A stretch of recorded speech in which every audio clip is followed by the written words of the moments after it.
Well, hello everyone. I'm just checking to see here how the streams are working. If they're working, looks like they are.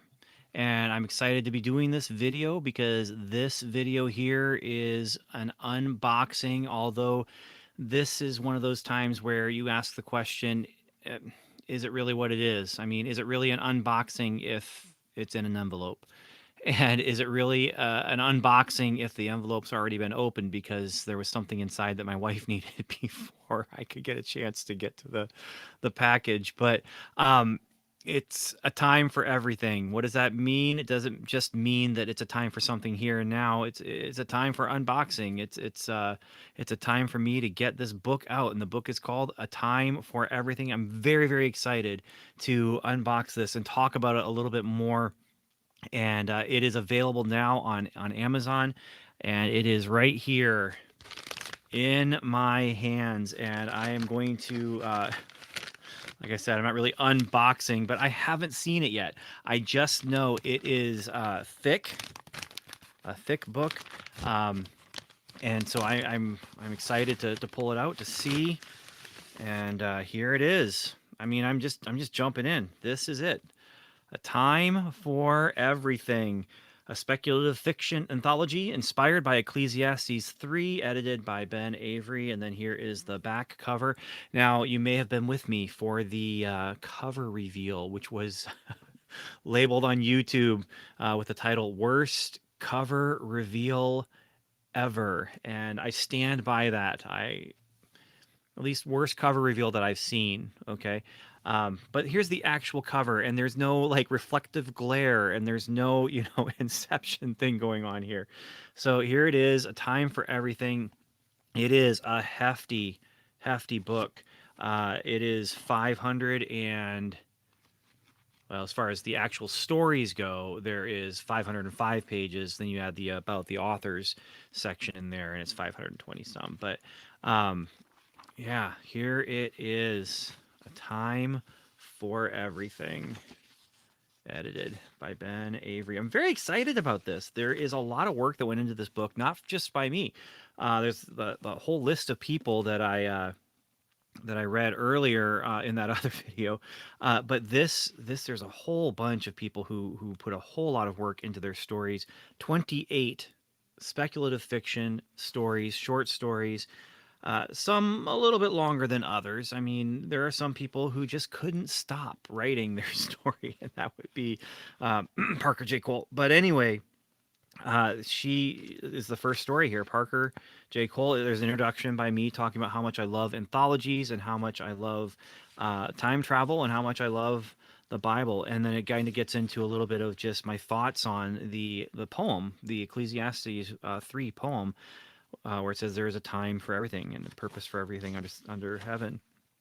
Parker J. Cole's story is called A Time Born. A Time Born is kind of a Twilight Zoney kind of a story. It takes place back in the 40s, and so it actually is meant to be, if it was if this was a film anthology, we would have filmed that one in black and white. There's other stories here. My story, A Time to Hate, is actually the kind of follow up to my Ghost of the Future novel. Just going through a little bit more, Time to Tear Down by Stephen E. Seal. That is a antediluvian story, so it takes place before the flood, and has one of those kind of speculative fiction settings where there's lost technology that we lost to the flood. Um, Stephen McDonald, Steve McDonald, my co-host on Strangers and Aliens, his also kind of skirts that and kind of gets into ideas not pre-flood, but some Old Testament stuff going on there. Another interesting story: Nathan Marchand wrote A Time to Dance, and what you may not know about him, if you've watched or listened to the podcast, you know that he loves kaiju, but you may not know that he also is like a ballroom dancer. And so he's a science fiction writer, he's a kaiju podcaster, and a ballroom dancer, and he's done some fun and Doctor Who themed dance routines. I think he did a Superman one, if I remember correctly, that I've seen on YouTube. And his story is called A Time to Dance, and it is literally about a dancer who is dealing with a season of life that is doesn't feel like a time to dance. And yeah, so we have a time for war and a time for peace, uh, time to speak, a time to be silent, a time to mend, a time to tear. And so it has all those times, but then it takes that, and that was the challenge given to each one of these writers. The challenge given to these writers was take that as your title and explore that theme.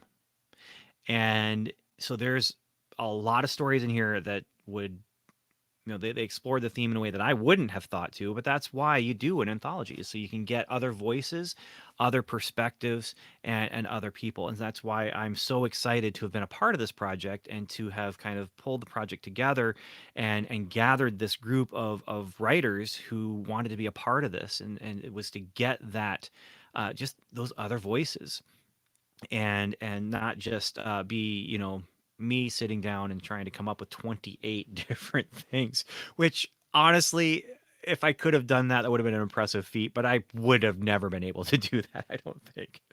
So anyway, yeah, it's exciting. It's in my hands. It's right here. It is 17.99 on Amazon. If you have Amazon Prime, it's just going to be with taxes.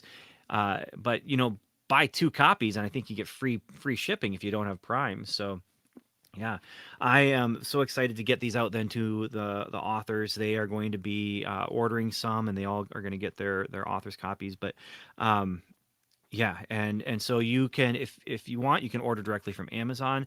But you can also, if you follow any of these writers, and any of these writers, because some of these writers are sharing this video, are going to share this video. If you follow them, ask them how they want you to order it, because they may be able to. Make it available from their website, and then if you get it from their hands, you might even get it signed. I do know that there is one person on this project who has a goal to send this around to all of the writers and get it signed by all 29 of us, and that's 29 because there's a father-son team that did one of the stories. But I mean, it's possible. It's possible.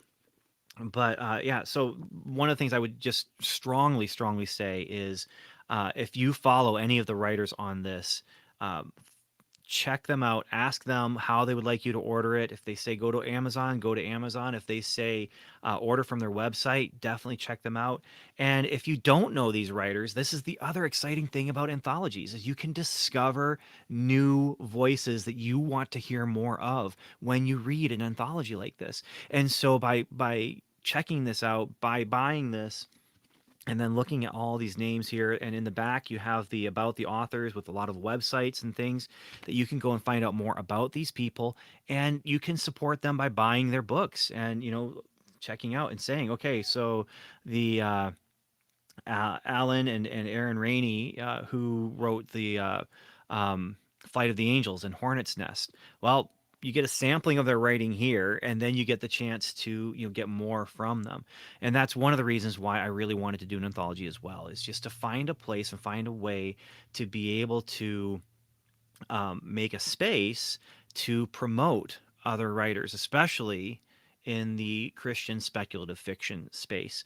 Now, there's lots of people doing lots of things in that space. And so it's not like I was looking at this and saying, there is a big void here that no one is filling, and I'm going to be the one to fill it. That's not entirely true. I'm not going to be the guy to fill it, but it is something that I wanted to make a contribution toward. And so I was able to do that. And I'm so excited to hold it in my hands right now, this big monster anthology. And honestly, another thing about anthologies is, as I mentioned before, I'm a big fan of them, and being able to do one just allows me to kind of step into the realm with some of my writing uh, mentors, some of my writing heroes, I guess, and be able to do that as well. And honestly, with the last name Avery, I've always known, you know, eh, depending on the shelf, my books are going to be on the shelf near good old Isaac Asimov, and he's edited a lot of books. And so yeah, so all that said, a time for everything. Here it is. It is here. It is in paper. It looks fabulous. I'm so excited about this. And honestly, check it out. There is some. Not every story is going to be your favorite story. That's impossible that all 28 would be at the same level for you. But there are definitely there's something for everyone here. There's different tones, there's different styles, there's different genres. I mean, it goes from science fiction, space fiction with starships and things, to fantasy where a guy is literally swinging a sword around. And so there's a little bit of something for everyone. There is, there's alternate history in here. Like I said, something for everyone. So I'm gonna stop talking now about this and actually gonna well, I'm gonna sit down. I've already read this whole thing. That's the other thing is I get to be and got to be the first person to read this collection. There are some stories in here that other people have read for sure, but I am the first person who actually got to read this entire collection. So yeah. All right. With all that said, thank you so much for spending time with me. Thank you so much for checking out this thing that we've done. And yeah, again, go to Amazon, look up A Time for Everything. The algorithm might bring other things up. So you may need to look up A Time for Everything and then throw my name in there, Ben Avery. That'll help you find the book. And there also are direct links that we'll be posting. And yeah, so as you're following these authors, as you're following them on their social media, like I said, check out with them what they would like you to do. But until next time, thanks for spending time with me. Thanks for listening to me babble about my project. And I'm very excited about this. And until next time, Godspeed.